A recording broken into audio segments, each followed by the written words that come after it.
Hey everybody, it's Steve with Sky194, and I appreciate you taking the time out of your day to stop in and visit and check out my video. And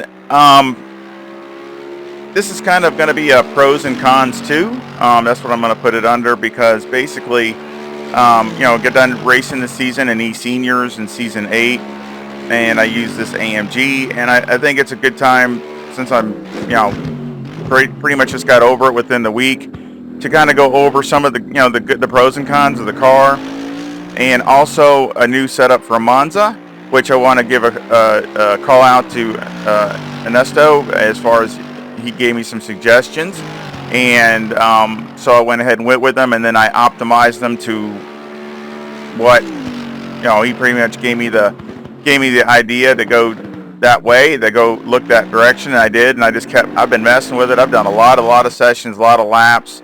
And this is a super good race package, as far as drivability, consistency, everything. So it really is really good around here at Monza, and I'm really happy with it.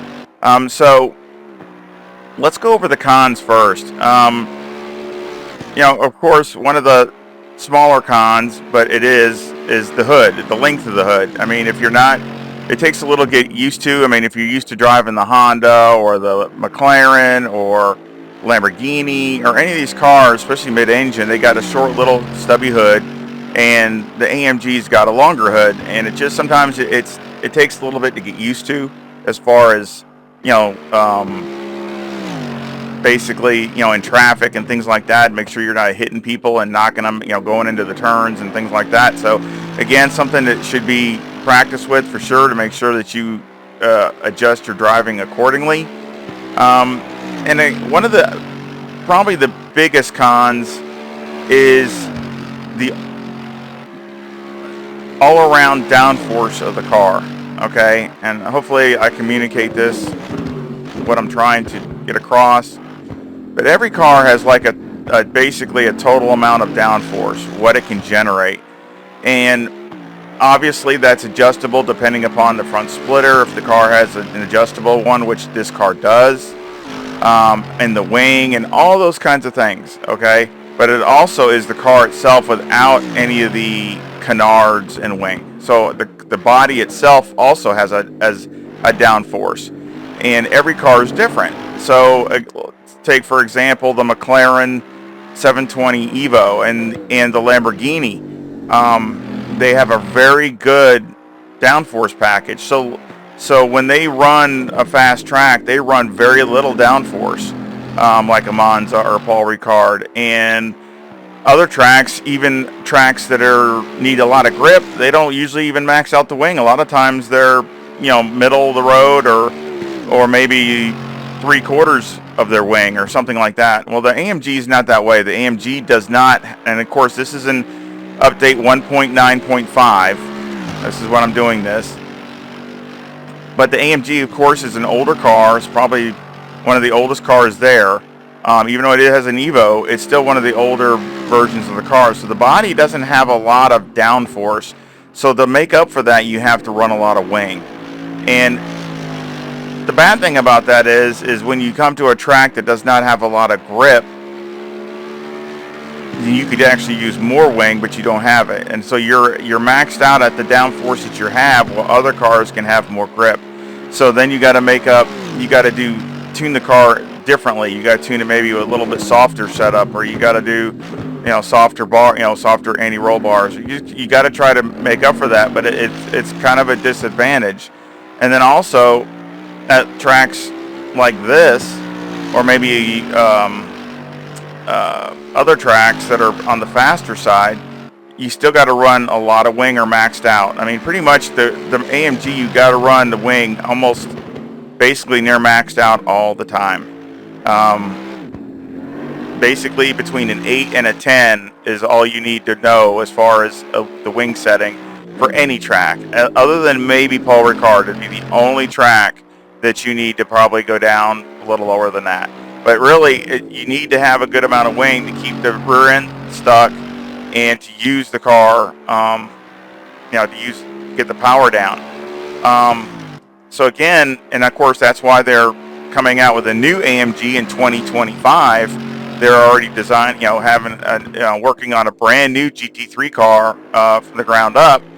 I'm sure it'll be similar to this, but I guarantee you it'll have a lot more aero in the car itself without the wing and things like that. Maybe the diffuser will be better. Maybe the body itself will be able to grab air and have the downforce without the drag. And that's what they're wanting. You're wanting to have downforce, but not a lot of drag. So where a wing is the opposite. You put a lot more wing in it, and of course you get downforce, but it's also more drag, and it's only on the rear, not the front. So again, that'd be interesting to see what that comes out in 2025. So next is the BOP. I don't think another con is the BOP is not very favorable to the AMG at the time I'm making this video. Spa is for one. I mean, Spa is one of those tracks that's one of the favorites, and the AMG got hit pretty hard there. I mean, they added weight and took power away. So unless they make an adjustment, from 1.9.5, the BOP really doesn't favor the AMG, at least at some tracks. So again, or probably a lot. Those are, again, and maybe another minor con is the fuel mileage. I don't think it's awful. It's not as bad as it used to be, but it's probably in the middle of the pack somewhere. So again, just one of those things where it's not the best, but it's not the worst. But so I call that, a minor con. Pros. It's got a lot of pros. I mean, the engine sound, which I know is subjective, but I think it's a great sounding car. With that naturally aspirated V8, which is screaming, which I'm sure, when the new one comes out, it'll have the twin turbo motor in it. So kind of like the Aston Martin. So again, that'll be, different. It's got good feel. The front end has got a really good feel to it. So I'm really happy with that. It's got very good tire wear. The tire wear from front to rear is excellent. So again, and of course you're running a lot of wing most of the time, so that that helps the rear tires out. But for the power and everything, I think the tire wear is very good. So I think you can run a very good pace through a race, and that's really what you got to concentrate on. Maybe not the ultimate performance, but trying to have the ultimate pace as far as over a stint. That's maybe the better way to look at it. What other good, it's speed wise, I think again it's in the middle of the pack. It's not bad. It's like here at Monza, it's there, it's okay. It's in the pack somewhere. It's nothing great, but again, you got to run a lot of wing, but that's okay too. So it still has good speed for the amount of wing you have to run. Lights are good. Night driving is not an issue. You can see the visibility is very good. So again, I think that's a good pro. So again, the car's got a lot of good pros. Setup wise, I call it a minor pro. I mean, it's not near as difficult to set up as it used to be. The springs packages are pretty consistent. The wing is pretty consistent. I mean, like I said, most tracks you're probably going to run a 9 or a 10. Most tracks are going to run a 9 and 10. So, I mean, and then go from there. So, and then, of course, another con, which is the car does feel on the heavy side, especially since the BOP, and that's pretty much a con. And so, and it doesn't like to change directions. That's where it kind of gets hurt. And, of course, that's where you really got to make up for the ride height. The ride height is what, in the rear, is what helps the car change direction. So you really need to run near as much as you can, and that will, especially on tracks like here or other ones that have chicanes that you got to change directions very fast, it kind of helps it do that, and rotate also. So again, those are things that you have to consider and tune the car that way to where it will rotate as quick as you can, without being oversteery. And again, I'm sure the TC, this just has the one TC, but it works really well. I mean, I had the fastest lap this last year at Nürburgring, and it was a very difficult conditions, and I had the fastest lap there. So again, I don't, that says pretty good for a rear drive plus with just one, doesn't have two traction controls. So I don't think it was that bad. But I'm sure I'm a person that likes the two, that you can use that for an option for adjustability. So I think again, that will be something maybe to look forward to in the 2025 AMG, which I'm really anxious to see what that will look like, what it'll be, sound like. Again, it's going to be a whole new car, not an Evo version of this one. And again, I'm really happy with the car. As far as overall, it's a good package. Just like any car, it's definitely not an OP car by any means. Like I said, it's definitely more in the middle of the pack, but I don't think it's as hard a car to drive as it used to be in prior updates with ACC. And it's still a fun car to me to drive. It's not the fastest, it's a fun car to drive. And I can see in longer stints, like if you had an endurance race, or if you had where you're going an hour, okay, you have to go like an hour before you get fuel. I think that's where it would probably come into its own. A little bit less on sprint races. I don't think a sprint race is to its forte. I think it's more on the longer stints where you can take advantage of the wing and maybe go for consistency and not all-out performance. But again, that's my take on the AMG EVO, on the pros and cons too. And now let's do a lap. And we'll jump behind the car here.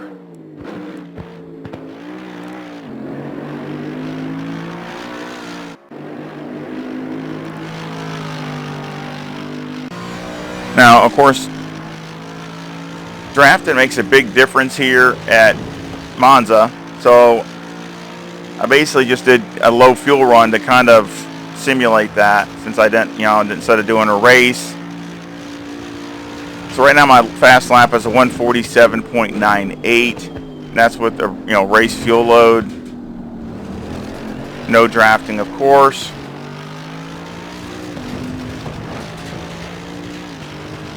I mean, drafting. That's why I figure something like this is a good.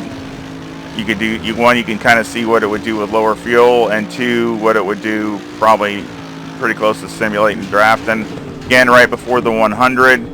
Again, try to cut in behind and kind of square the corner off to where you can get on the fuel as fast as you can. I stay in second.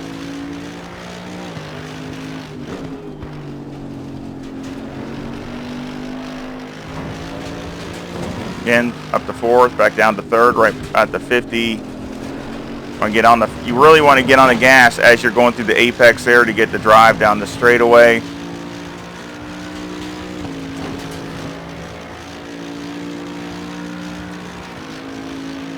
Again, right here before the 100. Go ahead and go over those curves. Curves just eats them up. You can hit this curb right here. You can go right over it.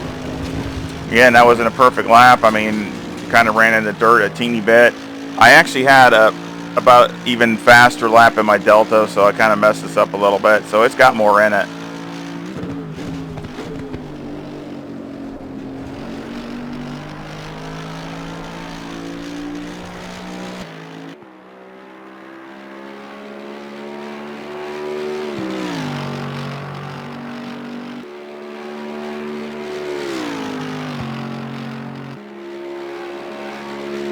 And that was a 147.75. So again, really happy with that. And it actually had a 147.5 in the Delta, so it should have been like a 47.55 or something like that. So, but and I know there's more there, so it's there. It's just a matter of putting it together.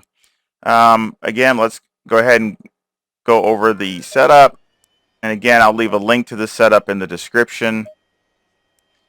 We got 25.2 left front, 24.9 left rear, 26.2 right front, and 26 right rear. The toe's negative 0.1 on the front with the camber at negative 3.8 on the left and negative 3.6 on the right, with the caster at 12.1. The toe on the rear is a positive 0.1 with the camber at negative 3.2 on the left rear and negative 3 on the right rear. Electronics are 3 and 2. Pretty good there. Fuel, of course, I'll put it up to 55 liters. That's where I had it at. Tire wear is excellent. Mechanical, got 4 on the anti-roll bar, 53 on the brake bias, but you can go down to 52. Steering is all the way down. Spring on the front is 171,000. On the right front, it's 155,000, with a bump stop rate of 700 and a bump stop range of 10 on the left and 15 on the right. On the rear, the spring's 131,000 on the left rear and 119,000 on the right rear, with a bump stop rate of 600 and a bump stop range of 25 on the left rear and 45 on the right rear. Any roll bar is 6 and the preload is 120. Now, it just seemed, I ran less diff. It seemed okay, but it just seemed like in some of the corners it would just not track the way I wanted to. You'd get some weird things going on in the back end of the car. So basically, I just put some more diff and gave it some more, and then went up on the anti-roll bar, and it just feels like it's more solid back there. I think it helps in the braking also. Let's see. Everything else here is pretty good. Shocks on the front are 2135, and on the rear they're 1155, all dialed in by Motec, and they came in really good. Aero got 51 in the front, 76 in the rear with a 5 splitter and an 8 rear wing and a 3 and a 3 in the brake ducts. And the front aero variation is a negative 1.2. So here, if you think maybe the track conditions aren't as good, or you just it's a little too oversteery for you, just go up 1 click on the wing, 1 more click, and you'll be good. Okay, you should be fine. You don't have to mess with the ride heights or nothing. Just go 1 more on the wing. You might have to go up a little bit more on the splitter, but one thing I found out, you can get into an oversteery really easy with putting in too much splitter. I ran it higher, and you can get a little bit of oversteery going on there. So again, you can really go between this and 7. So you can go up to 6, 7. If you would like, and try it up there. But again, be careful. You probably could do that when I ran a 9 wing. You can go up to like 7, and you get a little bit, helps the front end a little bit. You know, the balance. Again, it's keeping this balance between the front and the rear.